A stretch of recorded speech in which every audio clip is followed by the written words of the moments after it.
Hello again, we're back in the shop today, back at the pendulum jig. I am reset to cut my back band pieces. I have already cut 3 of them and I have 3 more to make.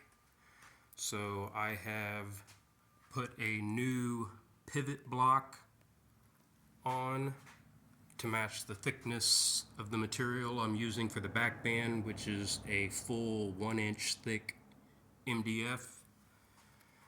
I have my centralized pivot point there, and this is my diameter line, which establishes my half circle. So I'm going to cut a notch in my next piece, which will be 3 inches by 6 inches, so that it'll slide over the pivot block, and then I'll secure that to the pendulum table and get ready to cut the last 3 pieces of back band. So I have my pendulum and router set up over here.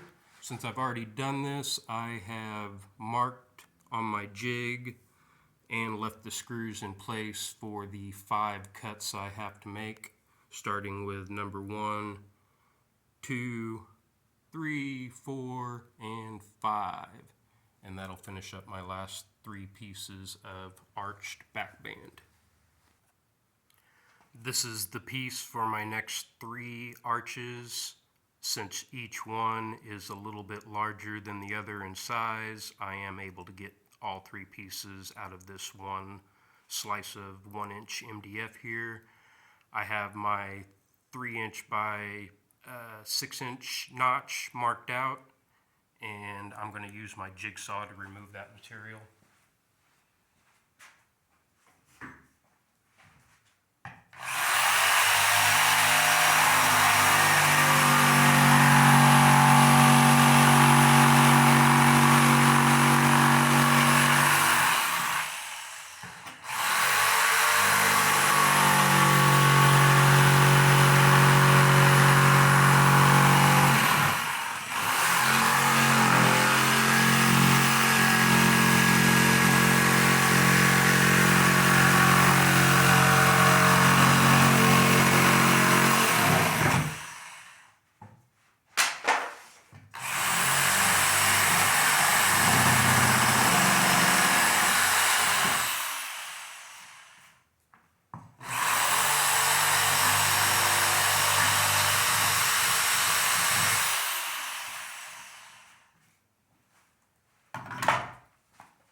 And now with that material removed, we are ready to move this over to the pendulum jig and route our circumferences.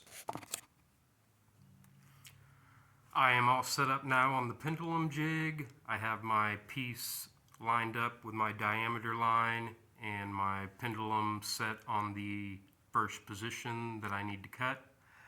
I have the MDF secured to the table from underneath. I have a couple of screws coming up in an area that's not going to interfere with any of my cuts. So here we go. This material being 1-inch thick, I've actually got to make 2 passes. So I'm going to make the first pass halfway through.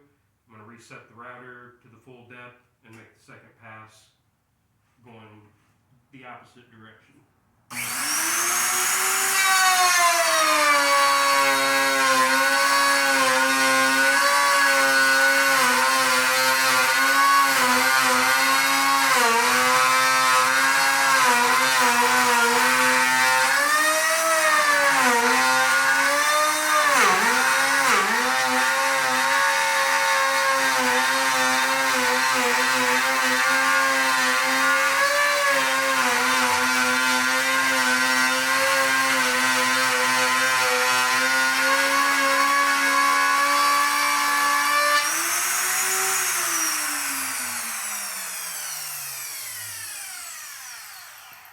Before I go back the other direction, I am going to take a shop vac and clean out the sawdust that's in the groove.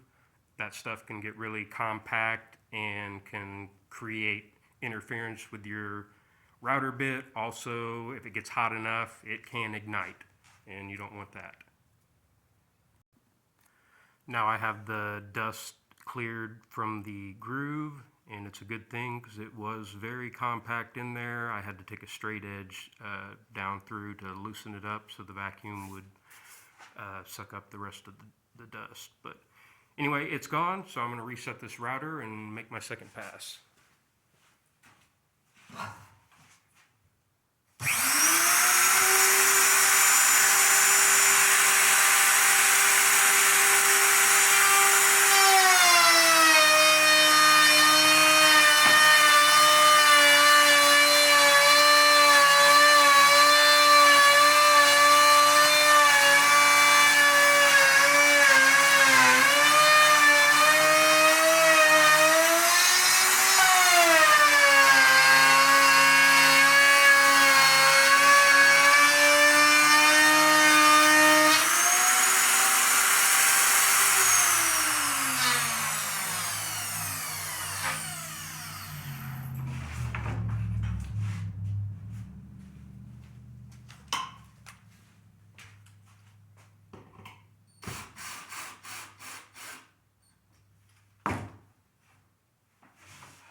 That piece out of the way, I'm going to set pivot point number 2.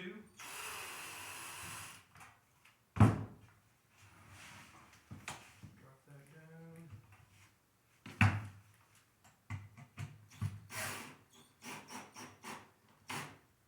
Just barely, you don't have to over tighten that because we want this to be able to pivot freely. I'm going to pull the router back up into my set position. It has a snap set position on there, and I am ready to make the next cut.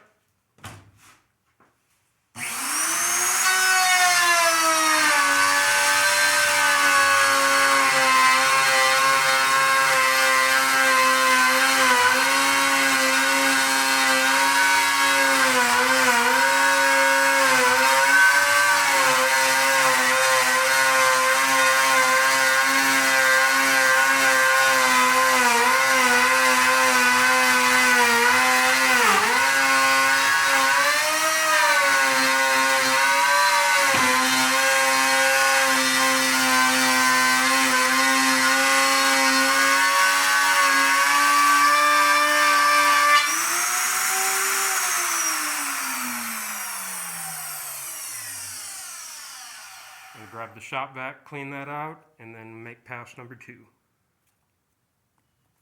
Sawdust all clear. I'm going to set the router to the next depth and free up this first piece of arched back band.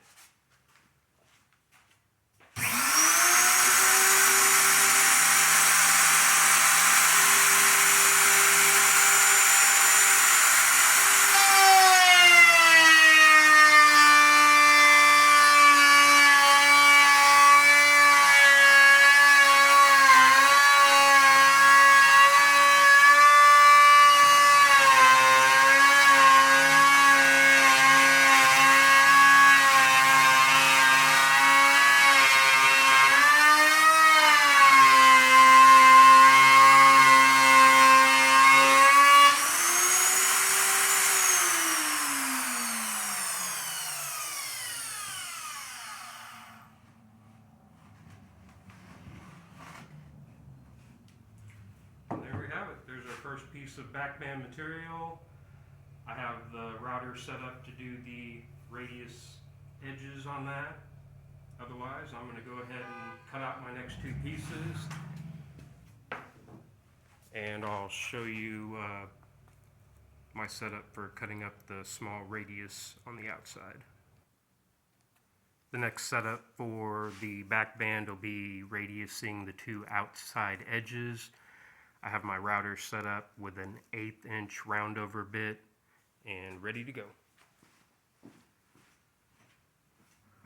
So all I need to round over is the 2 face outside corners.